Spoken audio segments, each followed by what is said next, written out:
So I'm going to take a quick second here to backtrack a little bit because I was focusing on, the WRX and STI, the turbo platform that, a lot of us use.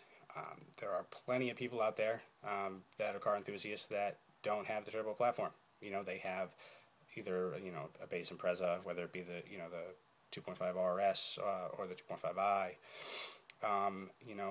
Also the Outback Sport. You don't see too many of those, but they're out there. And as far as power goes, that's a little bit tough with that setup. I mean, you can do things like an intake, an exhaust.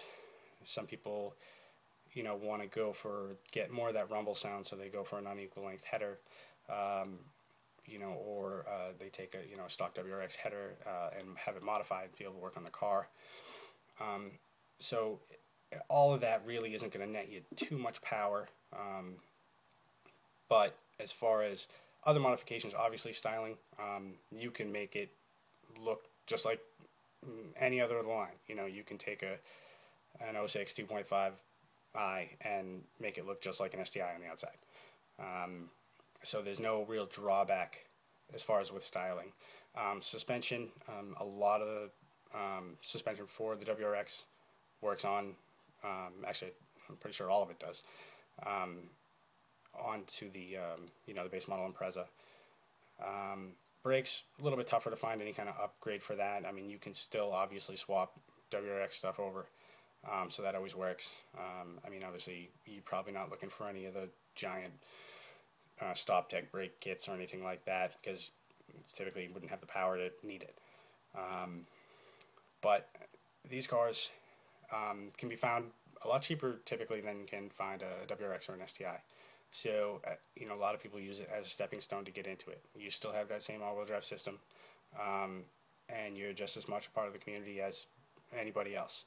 So, any of the guys out there with them, or if you're looking to get into Subarus and you don't want to jump right into, a turbo car, because, there is maintenance, stuff does go wrong. You happen to, have the tendency to push it a little bit more. And in which case you can break stuff. The non-turbo setup, using that to step into the platform, it's a good way to do it. Typically if you're already into Subarus and you're a Subaru fan, you're looking for that turbo platform, but it's not really necessary. So, you can have just as much fun with an NA Impreza, especially if you tweak it a little bit and set it up right. I have plenty of friends that have done all sorts of stuff to NA cars. You do a lot of suspension-wise. You get out onto an autocross course, you can do better than a turbo car. It's all going to depend on what class you're running in and how you drive. Learning what you have for a car is probably like one of the biggest things. So, I mean, if you know how to drive your NA, it's not going to really make too much of a difference, unless you're out on the highway or doing anything where you just really need to accelerate. A WRX, yeah, it's probably going to pull on you. But, if you can come up behind them in a turn, and be right there, that just kind of shows that you know what's up. It doesn't matter that you don't have a turbo car. So, like I said, great way to get into it. And I wouldn't shy away from it just because you can't, go straight for a turbo model or anything like that.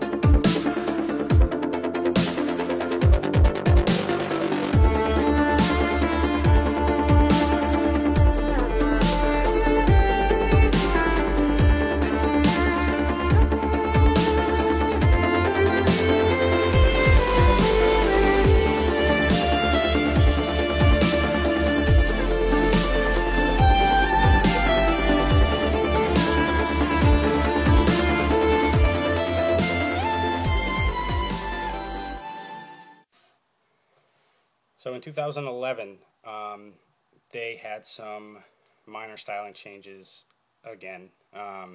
Still a GD chassis. GR chassis. But basically, they took the WRX and made it look more like the STI. Flared it out a lot more.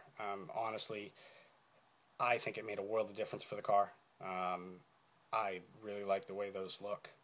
It's probably my second favorite style now at this point. Makes it harder for, at a glance anyway, to see when it goes by if the car is an STI or WRX. Some people don't care. I'm one of those people that's like, okay, there's other things that I can look at, based on seeing the car from a distance to know whether it's an STI or WRX. Some people are really adamant about having an STI because of it was different, it looks different, things like that.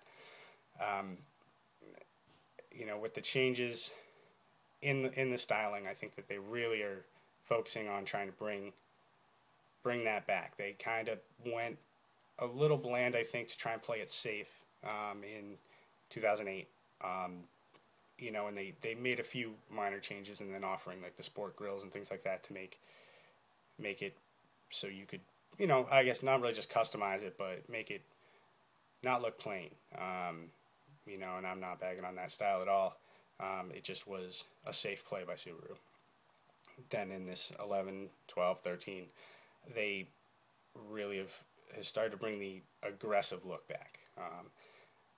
As far as the platform itself, still not too many changes. I can't even think of anything major off the top of my head.